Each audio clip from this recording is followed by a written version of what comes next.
Welcome to Provisional Aspirations, a podcast exploring the intersection of psychology, philosophy, and clinical mental health.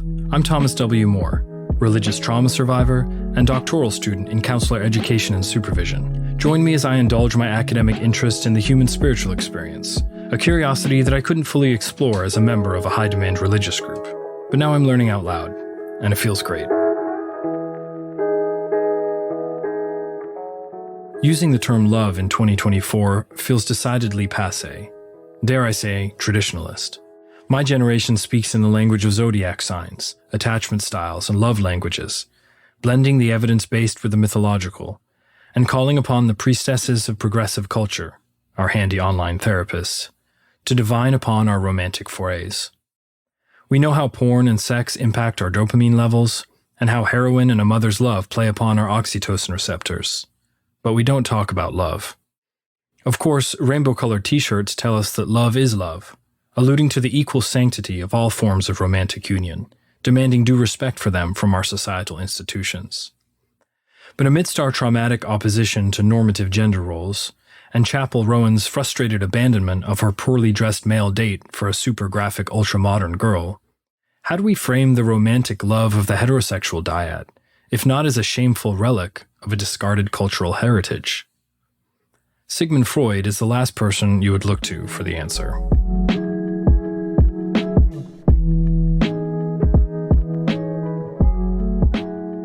My recent Saturday morning used bookstore wanderings delivered a collection of treasures, all for $11.50. Bertrand Russell, Konrad Lorenz, C.G. Jung, and Freud's 1922 Group Psychology and the Analysis of the Ego. What I thought would be a book on the use of psychoanalytic principles for group therapy turned out to be a brief 100-page discussion of Freud's theory of social psychology.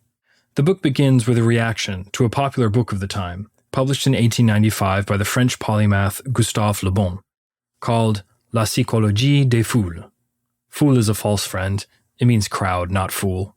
Freud's book reaffirms salient points from Le Bon's about how group psychology impacts intellect and emotions, and uses this as a jumping-off point to further discussion about how the libido functions in groups, and also about love. Capital L-O-V-E. Freud is generally remembered idiosyncratically for his concentration not on love, but sex. Psychoanalysis, it is quipped, makes everything about sex. I was surprised then to read Freud refer to the libido not as a sexual force, but one of love. And I quote, "love force, the libido of psychoanalysis." In all the dimly lit mahogany and marble-encrusted obscurity of the psychoanalytic image, Freud is a lover. And in group psychology and the analysis of the ego, Freud reminds us of the unique connective power of dyadic heterosexual love. From the psychoanalytic perspective, when sexual impulses do not find their explicit resolution, they morph into a spectrum of emotional experiences classically associated with love, including yearning for nearness and openness to self-sacrifice. According to Freud, love within the heterosexual union is the combined force of direct sexual release and inhibited, frustrated sexual energy. When speaking of these romantic experiences, Freud states, "All these tendencies are an expression of the same instinctual impulses. In relations between the sexes, these impulses force their way towards sexual union. But in other circumstances, they are diverted from this aim, or are prevented from reaching it."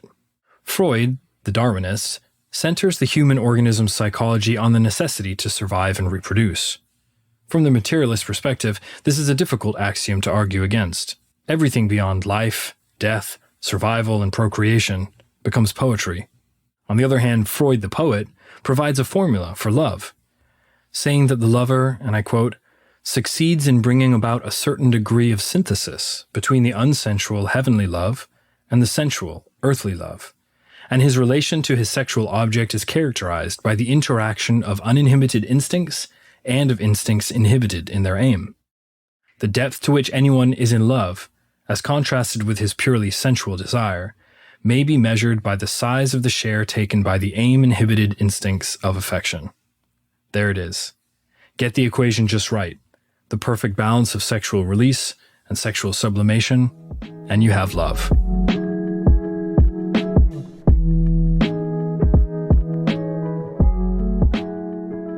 To understand Freud's concept of dyadic heterosexual love as rebellion, we must first understand his ideas of how libido functions within the broader group dynamics of society. Freud speaks mainly of two forms of sublimated sexual energy that cohere a group. The first is love for the leader, and a jealous desire to be the most favored.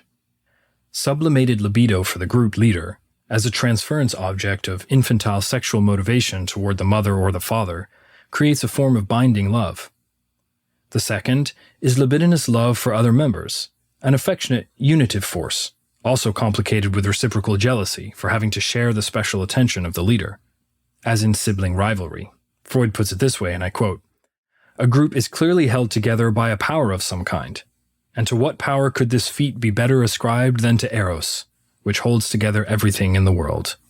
Yes, love makes the group go round. Fascinatingly, Freud highlights sublimated homosexuality as one of the most intense unifying factors at the group level, a force that the sexually aware observer of patriarchally organized systems, like the church, the army, and traditional male-driven corporate structures, becomes glaringly apparent. Recently, a gay male friend of mine desperately wanted me to disclose details about the kinky grooming going on behind the scenes among males in the patriarchally, vertically organized echelons of my former religious organization. I could not scratch this itch. Surely, explicit homosexual activity in this environment would weaken the sublimated libidinous bonds between males and undermine the power structure, not to mention Yahweh's homophobia. I digress.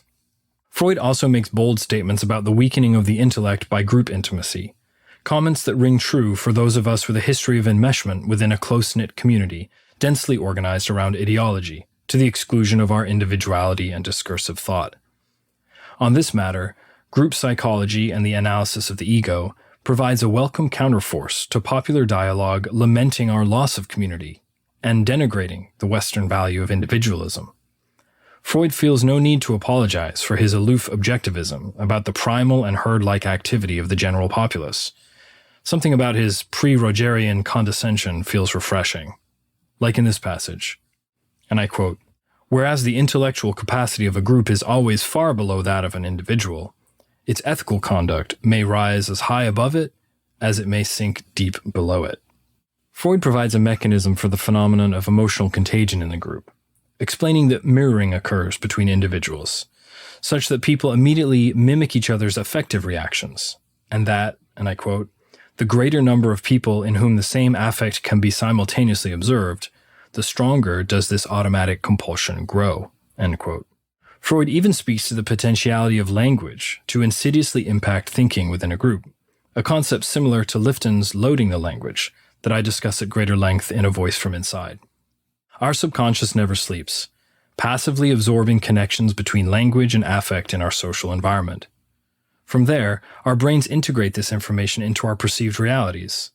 Small, seemingly insignificant alterations in language have been used for all of human history to impact the opinions of the masses, either explicitly by oppressive authoritarian forces, or more subtly by social and intellectual movements. As Freud puts it, one gives way first in words, then little by little in substance too. Isolation, individuation, and suspended acceptance of group assumptions and values allow for intellectual and pragmatic thought. Distance from the group cools the emotional contagion, the organismic influence, reducing the perception of reliance upon the group and the threat of expulsion for thinking differently. A gradual reduction in the organismic experience of amygdalic reaction to the potential threat of rejection for violating passively or explicitly communicated group values.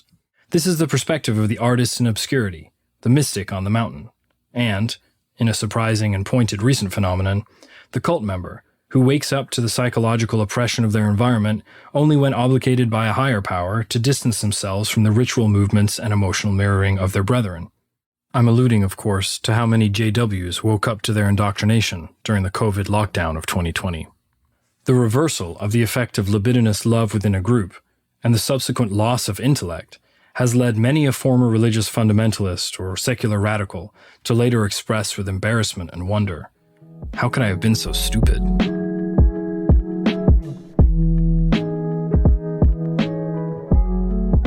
To summarize, at its most intense, group connectivity includes sublimated libidinous drive, or love, for both the leader and the brotherhood, leveraging top-down and lateral influence to maintain group cohesion. So far, so good. Freud then explains that the intimacy of the heterosexual dyad becomes a rebellion against these forces. Romance as rebellion.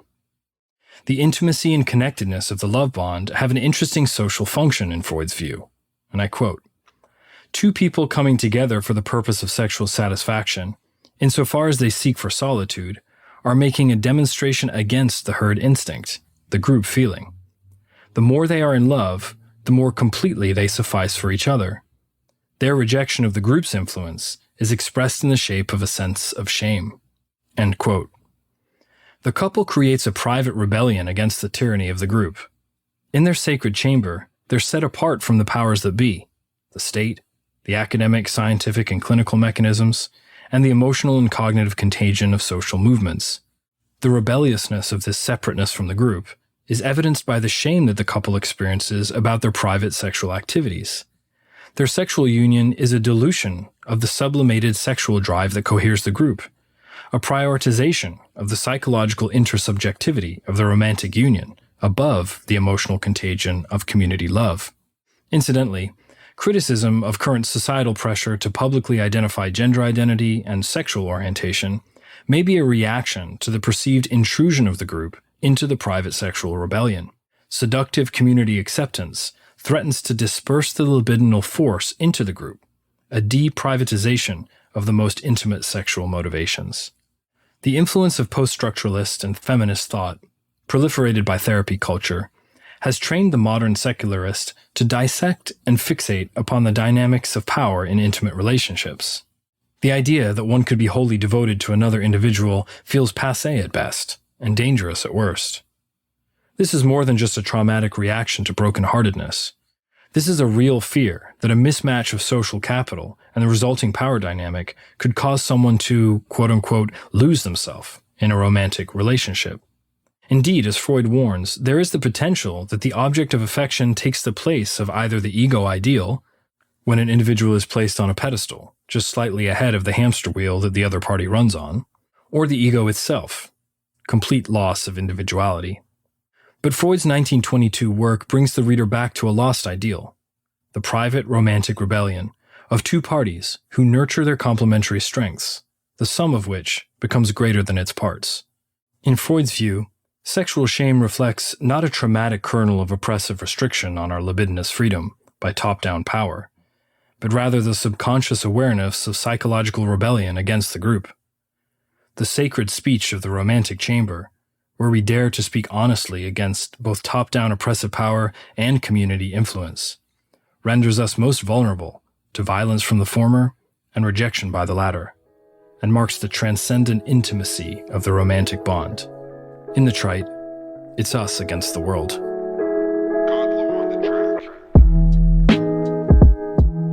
I know it's been a while, but I haven't forgot about you. Thanks for tuning in to this episode of Provisional Aspirations, and I'll catch you next time.